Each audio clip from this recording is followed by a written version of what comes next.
प्रेमानंद मोन, प्रेमानंद मोन, ईश्वर ही है और है कौन।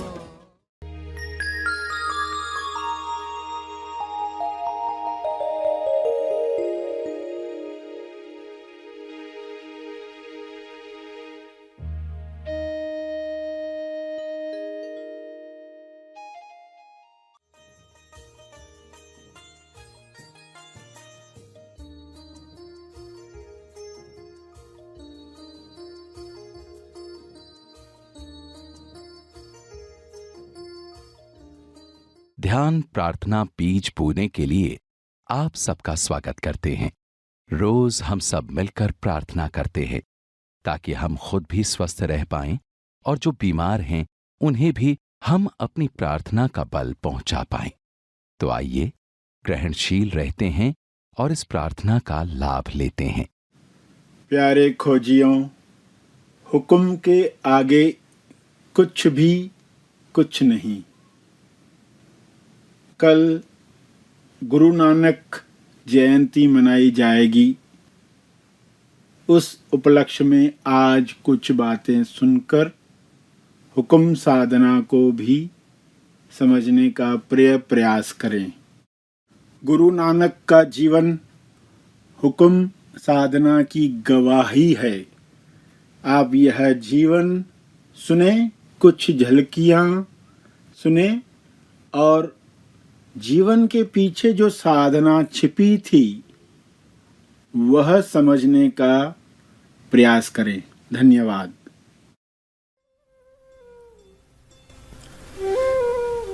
सभी आंखें बंद करें। सच्ची प्रार्थना कैसे हो सकती है, मनन करें। सच्ची दुआ, दिल से निकली दुआ कैसे हो सकती है, इस पर ध्यान करें। सच्ची नमाज, सच्ची अरदास, सच्ची मैत्री, सच्ची दया, सच्ची करुणा कैसे प्रसारित की जाती है, इस पर मनन करें।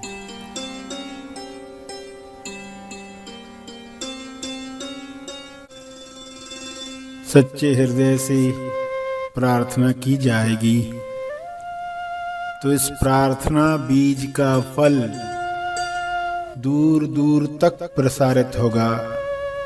सबको इसका फल मिले, इस भाव से प्रार्थना करने के लिए पहले मनन करें। क्या मेरी प्रार्थना सच्चे दिल से होती है? क्या उनमें भाव हैं? क्या उनमें प्रेम है? क्या उसमें सच्ची कामना है, शुभ इच्छा का बल है? अगर कम है, अगर नहीं है, तो क्या याद करने से यह बल आता है? क्या सिमरण करने से यह भाव जगता है? उसे याद करें, बल को बढ़ने दें, तप को बढ़ने दें। इस वक्त आप बैठे हैं, इस तप को अर्जित कर रहे हैं, इसे बढ़ने दें, बढ़ने दें।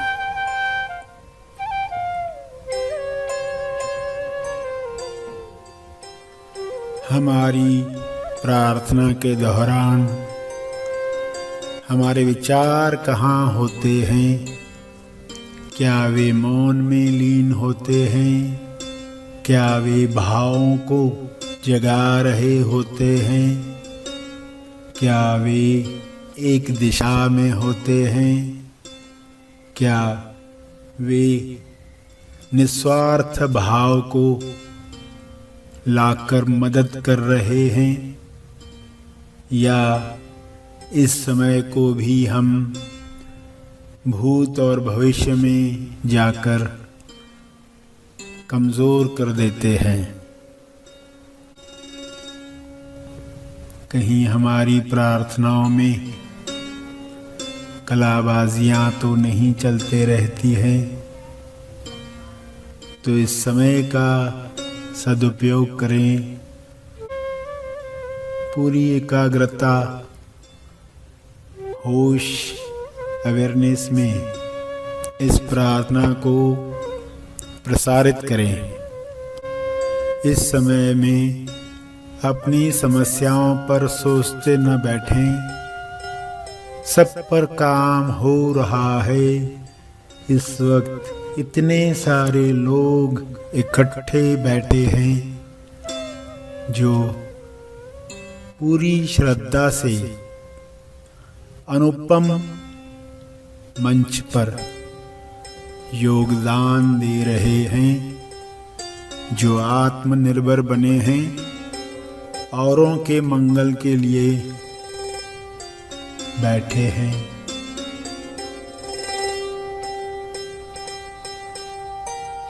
आप भी उसी भाव में सबका मंगल हो, इस भाव से मन ही मन दोहराएं, बार बार दोहराएं। इस तरंग को कार्य करने दें। पूरे विश्वास के साथ आपके द्वारा कहे गए शब्द सबका मंगल हो। प्रेम आनंद मौन, प्रेम आनंद मौन। तर्पण के साथ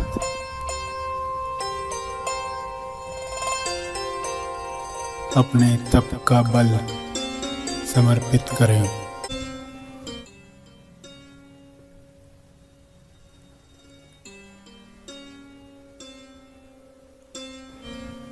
फील करें ये होते हुए, महसूस करें खुशी को,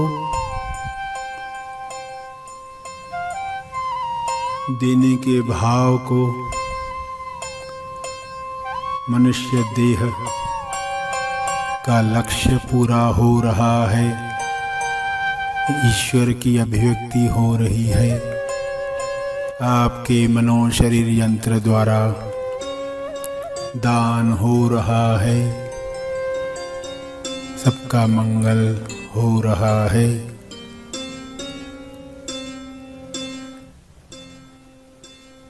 ध्यान जारी रखेंगे,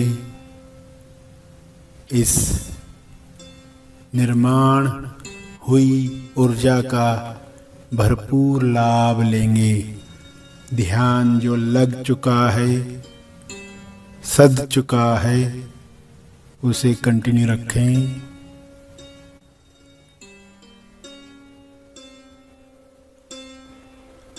सभी धीरे धीरे आंखें खोलें।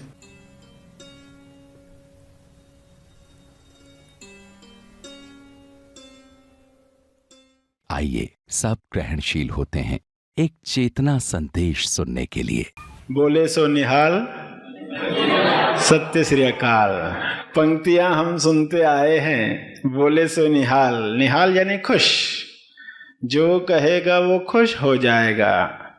क्यों खुश हो जाएगा? क्योंकि वह किस चीज का नाम ले रहा है, उसकी पहचान है। तब वो निहाल होगा, तब खुशी होगी। बोले सो निहाल, सत्य श्री अकाल। सत्य श्री अकाल उस अवस्था, उस अनुभव, उस ईश्वर, उस अल्लाह के बारे में कहे गए शब्द हैं। अकाल शब्द का अर्थ अमर है। कौन सी चीज है जो हमारे अंदर अमर है? काल जिसका नहीं आता। और काल का दूसरा अर्थ है समय। जो टाइमलेस है, जिसका समय मरने का कभी नहीं आता, वह समय से परे है। सत्य जिसको कहा गया है उसका अर्थ जब समझ में आएगा तभी कोई कह पाएगा कि यह कहते ही आप निहाल हो जाओगे, खुश हो जाओगे, क्योंकि पहचान है, गुरुमुखी भाषा है तो उसका अर्थ भी समझना। जो गुरु की वाणी है उस भाषा में वहां तो एक ही चीज का इशारा किया गया होगा, उसी मोक्ष की तरफ जाने के लिए उसे गुरुमुखी भाषा कहा जाएगा। गुरु ग्रंथ साहिब लोग पढ़ते हैं। साहिब का अर्थ ही होता है मालिक। उस काल में जब गुरु नानक का जन्म हुआ, लाहौर के नजदीक तलवंडी गांव में जन्म होते ही आश्चर्य ये देखा गया उस बच्चे के लिए कि बच्चा पैदा होते रोता है, मगर गुरु नानक मुस्कुरा रहे थे। अलग कोई बात लोग देखते हैं तो घबरा भी जाते हैं, बच्चा मुस्कुरा रहा है, यह आगे चलकर बहुत बड़ा महापुरुष बनने वाला है, सभी इसका आदर करने वाले हैं। स्कूल में प्रेजेंटी शायद उतनी न हो जितनी सत्संग में प्रेजेंटी थी, और वहां पर उन्होंने सभी तरह के संतों की वाणी सुनी, चाहे वो मुस्लिम संत भी क्यों न हो। यानी बचपन से ही दोनों तरह की बातें सुनने को मिली। 5 साल की उम्र में जब स्कूल भेज दिए गए, सिख तभी से थे, यानी सीखना क्या होता है गुरु नानक से कोई सीखे, क्योंकि 5 साल की उम्र में ही उनकी स्लेट पर गुरु ग्रंथ साहब उतरने लगा। जब सवाल पूछा टीचर से उन्होंने कि अ का अर्थ क्या होता है, तो ये बच्चा लिख रहा है, स्लेट पर कुछ लिख रहा है। टीचर ने जब कहा दिखाओ स्लेट दिखाओ, तो स्लेट पर क्या लिखा था, एक है वह ईश्वर जिसने सारी दुनिया बनाई, जिसे सतनाम कहा जाता है। सिख का अर्थ ही आप समझ रहे हो, जो सीखता है। अगर 100% ध्यान से कोई काम करता है तो कितना जल्दी कुछ सीखा जा सकता है। उस बालक में वे गुण उस वक्त से ही थे। सुबह नहाने गए, 3 दिन तक लौटे ही नहीं। लोगों ने सोच लिया शायद पानी में डूब गए, और हुआ क्या, वे वहीं पास की गुफा में बैठ गए थे जहां समाधि में चले गए। 3 दिन तक वे उस समाधि में रहे। उस दिन के बाद जो जीवन का यू टर्न कहा जाए, यानी जहां से फिर उनका जीवन पूर्ण बदल गया, यानी उसके बाद फिर वे यात्रा पर निकल पड़े। गुरु नानक के द्वारा लोगों को साफ साफ बताया गया कि असली धर्म क्या, असली मजहब क्या। जब तक हमारे अंदर गुण नहीं है तब तक हम माया के बहकावे में आ जाएंगे। माया हमें उकसा सकती है। जब हमारा चरित्र बल है, जब हमारे अंदर गुण है, तो माया हमें नहीं उकसा सकती। गुरु नानक का शरीर किन बातों के लिए निमित्त बन रहा था, क्या बातें सिखाने के लिए। यू टर्न आने के बाद लोगों को वे साफ साफ बता पाए कि असली नमाज क्या है, असली हिंदू कौन, असली मुसलमान कौन। उसके लिए गुणों को प्राप्त करना है। गुणों पर, क्वालिटीज पर उन्होंने लोगों को बार बार ध्यान दिलाया। मन मस्त हाथी की तरह भटकता है, इसको अभ्यास के द्वारा, जप के द्वारा ट्रेनिंग दी जाए, उसको नाम दिया जाए, सतनाम दिया जाए, उसके सिमरन से उसे कंट्रोल में लाया जाए। इस तरह की शिक्षाएं उन्होंने दी। भक्ति मार्ग का महत्व बताया गया। जब इंसान भक्ति में है तो कैसे कठिन से कठिन कार्य आसानी से हो जाते हैं। तो कि किस तरह का जीवन हो सकता है अगर मन को सतनाम, ईश्वर के नाम की धुन है, प्रेम है, तो कठिन से कठिन कार्य कितना आसान हो सकता है। अंगद जो पहले बाई लैना बनकर उनके शिष्य बने थे, उनकी भी उन्होंने कड़ी परीक्षा ली, क्योंकि उनको आगे गादी दी। ऐसी कई घटनाएं हैं जो बताई गई है। कभी लोटा उन्होंने फेंक दिया कीचड़ में और कहा लोटा निकाल कर दो गंदगी से, और कोई तैयार नहीं हो रहा है, किसी ने नए कपड़े पहने हैं, किसी को घिन आती है, कोई किस कारण से, कोई किस कारण से, मगर भाई लहड़ा ने तुरंत वह काम करके दिया। आज्ञा, प्रेम इतना ऊपर था, इतना ज्यादा था, तो वह घिन, वह नफरत बाजू में हट गई। पैटर्न्स ऐसे ही टूटते हैं, कोई प्रयोग ही नहीं करे, कैसे कोई पैटर्न तोड़ सकता है। गुरु नानक ने तब कहा कि पानी बरसता है, ऊंचाइयों पर भी उतना ही बरसता है, नीचाइयों पर भी उतना ही बरसता है, मगर टिकता कहाँ है? नीचे टिकता है। अहंकार ऊपर होता है, वहां पानी नहीं टिकता। सिख जो है 10 गुरुओं में आस्था रखते हैं, गुरु ग्रंथ साहब में आस्था रखते हैं। 10वें जो गुरु थे गुरु गोविंद सिंह, उन्होंने सिख लोगों को खालसा शब्द नाम दिया। ये खालसा कहलाएंगे। खालसा का अर्थ है प्योर वन, जो पवित्र है, जो प्योर है, खालिस है। वाहेगुरु जी का खालसा, वाहेगुरु जी की फतह, वाहेगुरु जी की ही फतह हो। हमेशा संगत को कहा गया अपने अंदर गुण लाओ, गुणों को बढ़ाओ, ताकि माया तुम्हें कभी उकसा न पाए। तो गुरु आज्ञा में रहने वाला होगा, गुणों को तैयार किया होगा, अभ्यासी होगा, तो माया को देखकर भी अटकेगा नहीं। तो सभी बातों पर गहराई से मनन किया जाए। अपने गुणों का विकास करने के लिए कार्य कर रहे हैं तो असली सिख बने, सच्चे सिख बने।